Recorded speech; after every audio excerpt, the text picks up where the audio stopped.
Hello everyone. Today our topic of discussion is chemical degradation method.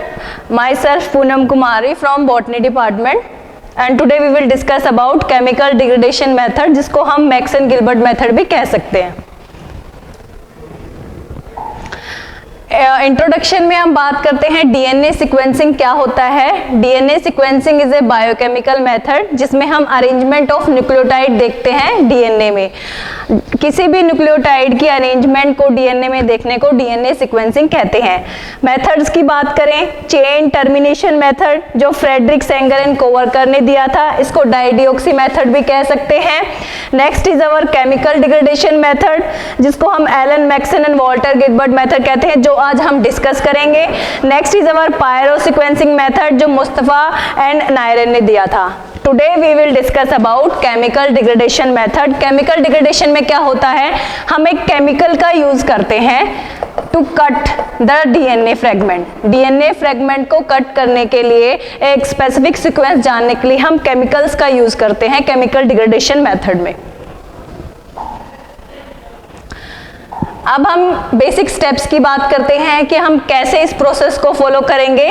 तो पहले हमारे पास कोई भी एक अननोन डीएनए है, जो अननोन डीएनए है वो डबल स्ट्रैंडेड होगा, ठीक है। तो अब हमें कोई भी एक फ्रेगमेंट ले लेना है जिसकी सीक्वेंस हमें जाननी है। डीएनए बहुत बड़ा है, हमें एक स्मॉल पोर्शन लेना है। अब हम दो स्टेप कर सकते हैं, या तो हम पहले उसको सिंगल स्ट्रैंडेड चेंज कर ले बाय हीटिंग, और हम कह सकते हैं डीनेचुरेशन से डबल स्ट्रैंडेड डीएनए को हम सिंगल स्ट्रैंडेड बना सकते हैं। सिंगल स्ट्रैंडेड बनाने के बाद हम क्या कर सकते हैं, मान लो ये हमारा सिंगल स्ट्रैंडेड डीएनए बन गया। अब जो सिंगल स्ट्रैंडेड डीएनए बना है इसके हमें 5 प्राइम पे फॉस्फेट ग्रुप होता है, हमें पता है, थर्ड एंड पे OH ग्रुप होता है। अब हमें क्या करना है, by the help of enzymes हमें इस फॉस्फेट ग्रुप को रिमूव करना है, ठीक है। एल्कलाइन फॉस्फेटेज क्या करेगा, एल्कलाइन फॉस्फेटेज इस फॉस्फेट को रिमूव कर देगा, और पॉलीन्यूक्लियोटाइड उसके बाद क्या आएगा, फॉस्फेटेज काइनेज जो है वो क्या करेगा, यहाँ पे हमारा एक रेडियो एक्टिव फॉस्फेट होगा उसको अटैच कर देगा। तो अब हमारा जो डीएनए सिंगल स्ट्रैंडेड होगा यहाँ पे हमारा रेडियो एक्टिव फॉस्फेट ग्रुप लग जाएगा। ये बेसिक स्टेप हमें फॉलो करना है। हमारे पास एक डबल स्ट्रैंडेड डीएनए है जिसकी सीक्वेंस हमें अननोन है। अब हम उसको क्या करेंगे, सेकंड हम या तो डायरेक्ट पहले डबल स्ट्रैंडेड को भी रेडियो लेबल कर सकते हैं, उसके बाद उसको डीनेचर कर सकते हैं, या पहले डीनेचर करके भी रेडियो लेबल कर सकते हैं। हम क्या करेंगे, रेडियो लेबल करेंगे by the help of enzyme on the 5' and, ये मैंने बता दिया। उसके बाद जो सिंगल स्ट्रैंडेड डीएनए बनाएंगे हीटिंग से बना सकते हैं, हाई pH और हाई टेम्परेचर देंगे, जिससे क्या होगा, जो डबल स्ट्रैंडेड डीएनए है हमारा, जो डबल स्ट्रैंडेड डीएनए है वो सिंगल स्ट्रैंडेड डीएनए में चेंज हो जाएगा, ठीक है। अब हम क्या करेंगे, हम 4 टेस्ट ट्यूब्स लेंगे, हर टेस्ट ट्यूब को अलग अलग हम लेबल करेंगे, हम आगे देखेंगे। अलग लेबल करने के बाद हम स्पेसिफिक केमिकल्स डालेंगे, जिससे क्या होगा, वो मॉडिफिकेशंस कर देंगे हमारे न्यूक्लियोटाइड बेसिस में।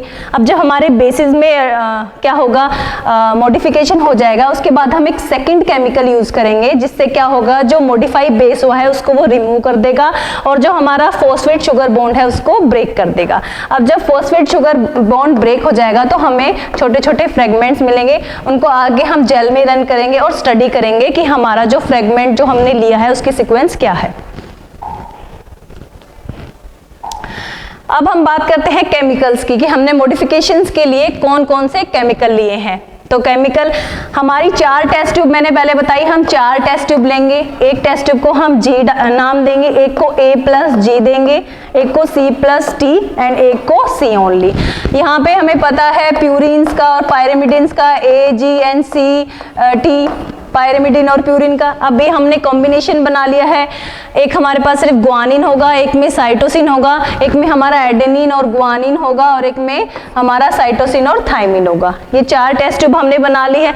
जो हमारी G वाली टेस्ट ट्यूब होगी उसमें हम क्या डालेंगे, एक तो हमारा सिंगल स्ट्रैंडेड डीएनए की टेम्पलेट डालेंगे, प्लस में हम उसमें केमिकल्स डालेंगे। जो फर्स्ट केमिकल हम उसमें डालेंगे वो हम डाईमिथाइल सल्फेट डालेंगे, जिसको हम DMS कहेंगे।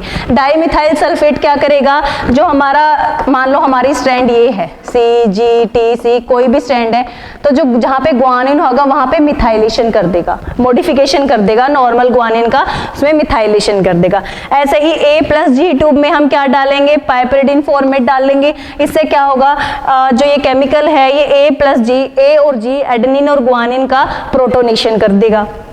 C+T ट्यूब में हम हाइड्रोजन डालेंगे, हाइड्रोजन भी क्या करेगा, प्रोटोनेशन कर देगा। नेक्स्ट जो हमारी ट्यूब है C, इसमें हम जो पहला केमिकल डालेंगे वो भी हाइड्रोजन होगा। हाइड्रोजन क्या करेगा, हमारे साइटोसिन का प्रोटोनेशन कर देगा। ठीक है, ये तो हमारा जो फर्स्ट केमिकल डला है। मैं दोबारा बता देती हूँ, जो फर्स्ट केमिकल होगा वो क्या करेगा, सिर्फ मॉडिफिकेशन करेगा, हमारे बेसिस में मॉडिफिकेशन करेगा। ठीक है,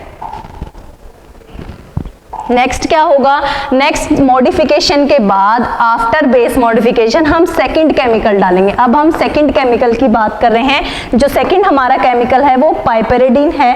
पाइपरिडीन क्या करेगा, जैसे कि मान लो ये हमारी स्ट्रैंड थी ATGC, अब हमने मान लो यहाँ पे हमने DMS डाला और इसने इस वाले बेस को मॉडिफाई कर दिया। ठीक है, अब जब ये वाला बेस मॉडिफाई हो गया है, ये 5' एंड ये 3' एंड मॉडिफाई होने के बाद क्या होगा, ये वाला बेस यहाँ से रिमूव हो जाएगा। अब जब ये वाला बेस यहाँ से रिमूव हो जाएगा तो यहाँ पे स्पेस बन जाएगा। अब ये जो साइट बनी है ये एपिरिनिक है, एपिरिमिडिक साइट हो जाएगी जहाँ से हमारा बेस रिमूव हुआ है। अब जो हमारा केमिकल है पाइपरिडीन वो क्या करेगा, यहाँ पे कट करेगा। ठीक है, यहाँ पे कट करेगा तो क्या होगा, ये फ्रेगमेंट अलग हो जाएगा।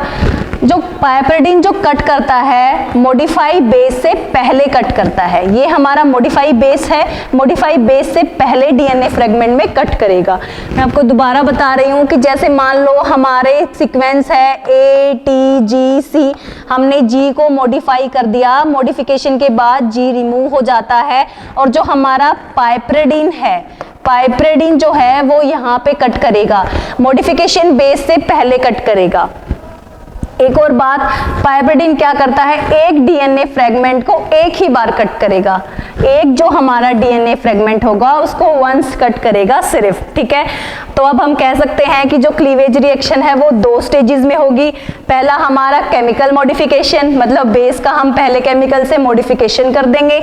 सेकंड हमारा क्या होगा, removal of modify base, modify जो बेस हुआ है उसका रिमूवल बाय पाइपरिडीन। ठीक है,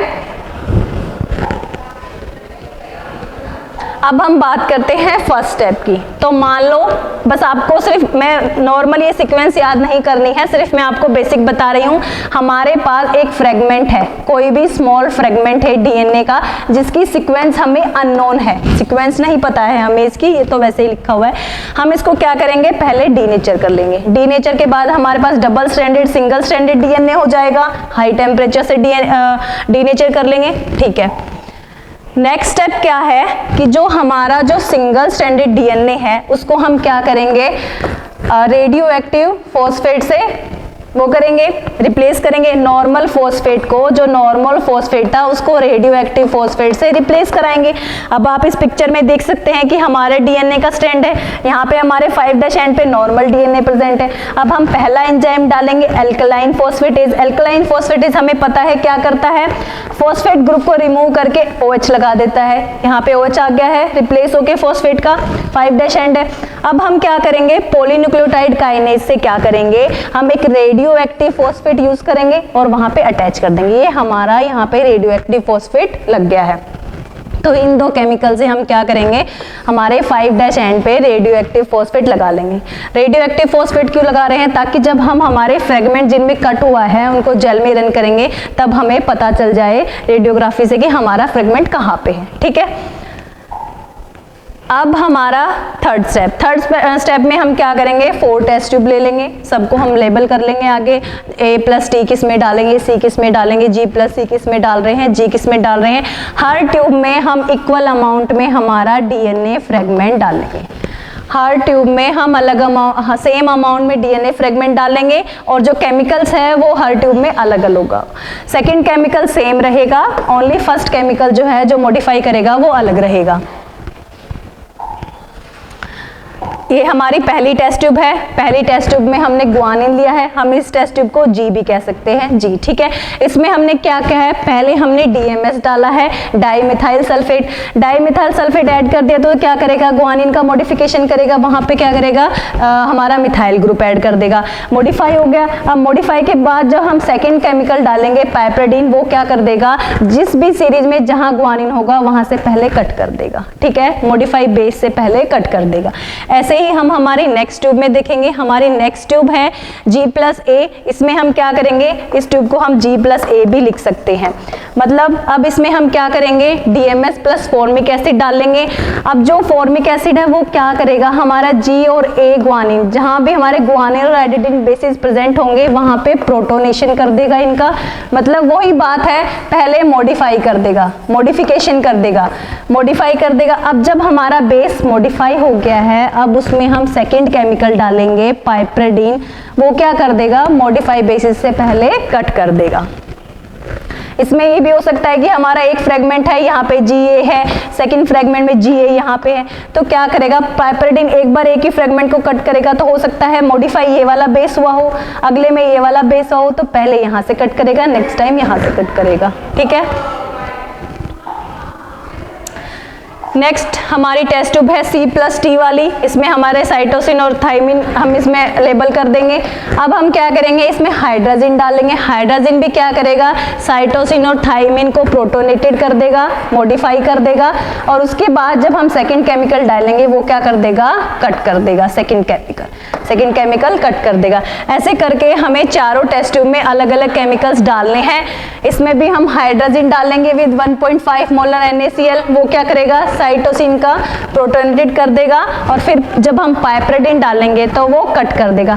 तो बेसिकली जो सेकंड केमिकल है पाइपरिडीन, वो बेसिकली कट हमारे फॉस्फोडाइएस्टर बॉन्ड को कट करने के लिए यूज किया जा रहा है। जहां पे मॉडिफाई बेसिस होंगे वहां पे कट करेगा। ये कंप्लीट प्रोसेस है कि हमारे पास 4 टेस्ट ट्यूब हो गई। हम यहाँ पे G भी ले सकते हैं, इसमें ये दिखा रखा है। हम 4 टेस्ट ट्यूब ले लेंगे, चारों में हम अलग अलग केमिकल्स डाल देंगे, और जो सेकंड केमिकल है वो सब में सेम रहेगा। अब रिएक्शन हो जाएगी। ये रिएक्शन होने के बाद क्या होगा, मान लो हमारी रिएक्शन हो गई, अब हम जो भी हुआ है हम जेल में रन करेंगे। हमें पता है हमारे पास जेल है, इसमें हमारे पास वेल्स होते हैं। हम चारों वेल्स में अलग अलग टेस्ट ट्यूब का मटेरियल लोड कर देंगे। इसमें हमने G का करा, इसमें A+G का, इसमें C+T का और इसमें C का। चारों वेल्स में अलग अलग टेस्ट ट्यूब का मटेरियल लोड कर देंगे। अब हम क्या करेंगे, जेल को रन करेंगे, ठीक है। अब हम जेल रन करने के बाद हमें अलग अलग फ्रेगमेंट्स मिल गए, आपको दिख रहे हैं। अब हमें क्या करना है, फ्रेगमेंट्स को रीड करना है। तो ये हमारे पास आ गया, मान लो ये हमारे पास हमारा जेल रन होके फ्रेगमेंट्स आ गए हैं। अब हम जो रीडिंग प्रोसेस स्टार्ट करेंगे वो हम नीचे से स्टार्ट करते हैं। ये भी पता है हमें कि जो हमारी जेल होती है उसमें लार्जेस्ट फ्रेगमेंट अपर साइड में रहता है और जो लोअर फ्रेगमेंट है वो नीचे वाली साइड में चला जाता है, ठीक है। अब एक बात ये है, इससे पहले हाँ चलो यही देख लेते हैं। इसमें क्या हो रहा है, फ्रेगमेंट आ गए हैं, तो जो सबसे स्मॉलेस्ट फ्रेगमेंट होगा वो सबसे नीचे आ जाएगा, सबसे लार्जेस्ट वाला सबसे अपर रहेगा, ठीक है। अब हम बात करते हैं इसकी। मान लीजिए हमारे पास ये एक फ्रेगमेंट है सिंगल स्ट्रैंडेड, इसकी सीक्वेंस हमें नोन है, ठीक है। अब हम क्या करेंगे, A+G ट्यूब में देखेंगे कि इसमें या तो एडेनिन का मॉडिफिकेशन होगा या गुआनिन का, दोनों का मॉडिफिकेशन होगा।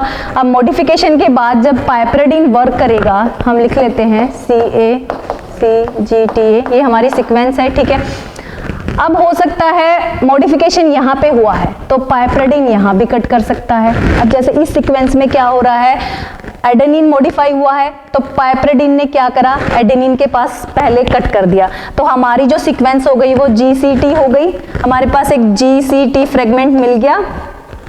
हो सकता है कि वो इस वाले गुआनिन को मॉडिफाई करे, ठीक है, जो हमारा केमिकल है DMS, जो हमने फर्स्ट केमिकल डाला है मॉडिफिकेशन के लिए, मान लो उसने गुआनिन को मॉडिफाई करा है वो यहाँ पे, अगर यहाँ पे मॉडिफाई करा है तो यहाँ पे स्पेस बनेगा। अब जब हम पाइपरिडीन डालेंगे तो वो G से पहले कट करेगा। अब G से पहले कट करेगा तो यहाँ पे कट करेगा, तो ये वाली सीक्वेंस हमें ये मिल जाएगी, ठीक है। ऐसे ही अगर हमारा क्या हो रहा है, मॉडिफिकेशन यहाँ पे हो रहा है तो कट इससे पहले होगा। बेसिकली ये बात है कि मान लो GATCAC हमारे पास कोई सीक्वेंस है, ठीक है, ये 5 और ये थर्ड डैश हो गया। अब हमारा मान लो हम A टेस्ट ट्यूब की बात कर रहे हैं, एडेनिन की मॉडिफिकेशन की बात कर रहे हैं, हमने फर्स्ट केमिकल भी डाल दिया जो मॉडिफाई करेगा, ठीक है, हमने सेकंड केमिकल भी डाल दिया पाइपरेडिन जो कट करेगा। अब हमने रन करा जेल में, अब क्या हुआ, हमें बैंड मिले। अब बैंड कैसे मिले हैं कि अगर हमने फर्स्ट केमिकल डाला है तो मान लो उसने यहाँ पे मॉडिफिकेशन कर दी, यहाँ पे मॉडिफिकेशन कर दी तो यहाँ से रिमूव हो जाएगा बेस।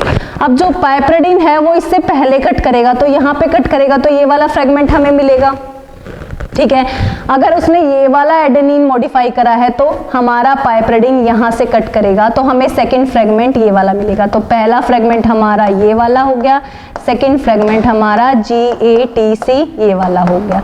ऐसे करके हमें अलग अलग फ्रेगमेंट मिलेंगे। यहाँ पे आपको दिख रहा है कि अगर G वाली, मान लो G वाली में बात करते हैं तो उसने यहाँ पे मॉडिफिकेशन किया तो हमारे जो एंजाइम है पाइपरेडिन उसने यहाँ पे कट किया और ये वाली सीक्वेंस मिली। ऐसे ही थर्ड ट्यूब में C वाली में साइटोसिन जो है वो हमारा मॉडिफाई होगा और कट होगा तो साइटोसिन यहाँ पे है और यहाँ पे है, तो साइटोसिन अगर यहाँ मॉडिफाई तो कट यहाँ पे होगा और एक कट यहाँ पे होगा। तो ऐसे करके हमें दो फ्रेगमेंट मिले हैं। C+T वाली में C भी मॉडिफाई हो सकता है और T भी मॉडिफाई हो सकता है। तो जहां जहां पे C और T है वहां से कट होके हमें ऐसे 4 फ्रेगमेंट मिल जाएंगे। जब हमें ये 4 फ्रेगमेंट मिल गए तो अब हम इन्हें जेल में देखेंगे। जेल की रीडिंग हम नीचे से स्टार्ट करेंगे। अब हमें इसमें क्या देखना है, हमारे पास चारों टेस्ट ट्यूब हो गई A+G, C+T। अब हम क्या देखेंगे कि ये जो दोनों बैंड हैं ये कॉमन है। G टेस्ट ट्यूब में भी ये बैंड है और A+G में भी ये बैंड है, तो दोनों बैंड सेम है तो मतलब ये G होगा, सिर्फ यही बात है, ये G होगा। अब ये वाला जो बैंड है ये कॉमन नहीं है इस वाले में, तो मतलब ये किसका है, ये A बैंड है, तो हम यहाँ पे A लिख देंगे, ठीक है, और ये वाले पे G लिख देंगे। ऐसे ही हम C+T में देखेंगे, ये दोनों बैंड कॉमन है, ये दोनों बैंड कॉमन है प्लस दोनों टेस्ट ट्यूब में C कॉमन है, तो ये वाला जो होगा हमारा C वाला बैंड हो जाएगा और जो अनकॉमन है वो हमें पता है T वाला बैंड हो जाएगा, ठीक है। ये यहाँ पे और ये कॉमन है तो ये हमारा C वाला बैंड हो जाएगा। तो बेसिकली ये है कि अगर हमारे पास ऐसे है, मान लो A, ये हमारा हो गया A+T का और ये T है, तो अगर ये दोनों कॉमन है तो जिस टेस्ट ट्यूब में एक बेस कॉमन है, इसमें T कॉमन है, इसमें T कॉमन है, और अगर बैंड सेम लेवल पे आ रहे हैं तो वो T का बैंड होगा और अगर डिफरेंट है तो वो A का बैंड होगा। तो ऐसे करके हम रीडिंग कर लेंगे, ये हमें पता चल जाएगा कि रीडिंग में सीक्वेंस क्या है। जो सीक्वेंस हमें यहाँ से रीड करके पता चली है वही हमारे जो फ्रेगमेंट हमने अननोन लिया है उसकी सीक्वेंस होगी। ये ओवरव्यू है कि हमने एक डबल स्ट्रैंडेड डीएनए लिया, उसको हमने डीनेचर से सिंगल स्ट्रैंडेड किया, फिर हमने केमिकल ट्रीटमेंट के लिए 4 टेस्ट ट्यूब ली, लेबल किया और उससे हमें अलग अलग फ्रेगमेंट्स मिले चारों टेस्ट ट्यूब में और हमने उसको जेल में रन करा। हमारा सैंपल है डीएनए का, हमने सिंगल स्ट्रैंडेड बना लिया, केमिकल रिएक्शन करे और ये ऐसे करके, इसमें भी आप देख सकते हैं कि हमारे पास ये वाला फ्रेगमेंट है, ठीक है। अब जी रिएक्शन में क्या होगा, वही कि यहाँ पे जी मॉडिफाई हो जाएगा तो फ्रेगमेंट यहाँ से कट हो सकता है, यहाँ से कट हो सकता है, ठीक है। ऐसे ही ए और जी की रिएक्शन में यहाँ पे भी हो सकता है और यहाँ पे भी हो सकता है, ठीक है। Thank you.